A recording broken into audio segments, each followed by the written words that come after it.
मध्य प्रदेश समेत 5 राज्यों में चुनावी शंखनाद हो गया है। चुनावों की तारीख के ऐलान के साथ ही चुनावी सरगर्मियां परवान चढ़ने लगी हैं।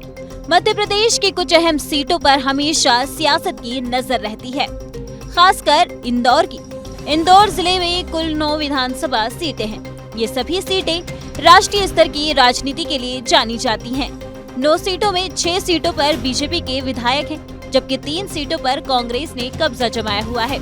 इन सभी सीटों में से सबसे वीआईपी सीट इंदौर 1 को माना जाता है। यहाँ से बीजेपी के राष्ट्रीय महासचिव कैलाश विजयवर्गीय को चुनावी मैदान में उतारा गया है। यहाँ से कांग्रेस के नेता संजय शुक्ला पिछली बार चुनाव जीते थे।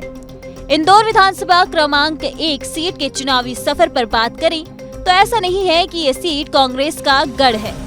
इस सीट का ताना बाना कुछ ऐसा है कि यहाँ मुकाबला कांग्रेस और बीजेपी में ही होता रहा है। 1990 के बाद की राजनीति पर नजर डालें तो 1990 में निर्दलीय प्रत्याशी ललित जैन विजयी रहे थे। 1993 में बीजेपी के लालचंद मुरलीधर मित्तल जीते, तो वहीं 1998 में कांग्रेस के रामलाल यादव विजयी रहे। फिर 2003 में बीजेपी की उषा ठाकुर ने जीत हासिल की। उसके बाद 2008 और 2013 में बीजेपी सुदर्शन गुप्ता जीते और 2018 में फिर कांग्रेस के संजय शुक्ला यहां से विधानसभा पहुंचे थे। इंदौर 1 के चुनावी समीकरण की बात करें तो यहां पर 2018 के आंकड़ों के मुताबिक इंदौर 1 में 3,49,102 मतदाता हैं, जिसमें 1,78,819 पुरुष मतदाता हैं और 1,69,107 महिलाएं मतदाता हैं।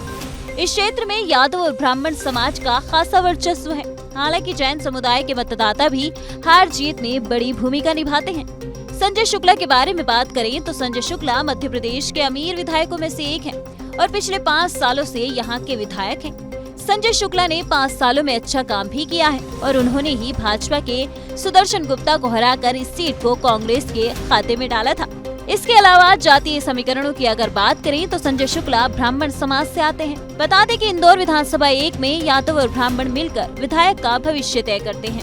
वहीं कैलाश विजयवर्गीय की बात करें तो कैलाश विजयवर्गीय वर्तमान में भारतीय जनता पार्टी के राष्ट्रीय महासचिव के रूप में कार्यरत हैं। इंदौर में बीजेपी से अपना राजनीतिक करियर शुरू कर 2000 में इंदौर नगर के महापौर बने।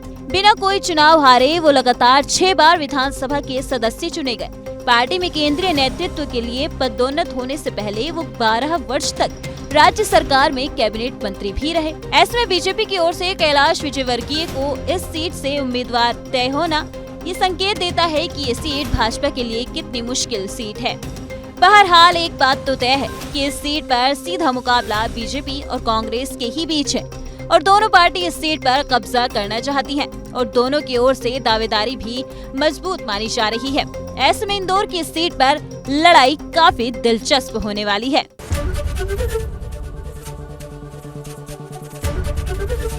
एबीपी गंगा, खबर आपकी, जुबान आपकी।